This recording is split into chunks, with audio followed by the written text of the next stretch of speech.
আবার ইডো কইতাছে হাসর মাঠে বলে জিগাইব তোমার মার্কাটা কি। এই বলাটাকে রাজনীতির গন্ধ বুঝবেন না, আপনাদের ওই আকল আছে। কথা বলেন ঠিক কিনা বলেন। অনেকে বলে সৌদি আরব থেকে এসি কোনো মাজার দেখছি না।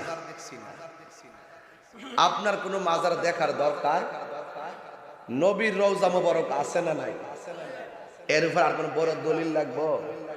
কথা কয় না, দলিল লাগবো? বরং অন্যান্য সাহাবায়ে কেরামেরও মাজার ছিল, এক শ্রেণীর মানুষ এসে এগুলা ভেঙ্গে দিয়েছে। যেমন বর্তমানে বাংলাদেশে ভাঙ্গা শুরু করছে। শাহজালালের মাজার যদি ভাঙ্গে ফেলায়, মানে 100 বছর পর যদি গিয়া কোন বাংলাদেশটা গুইরে দিক গেছি মাজার একটাও নাই, এটা কি ইতিহাস না বানানো? বানানো। ঠিক এভাবে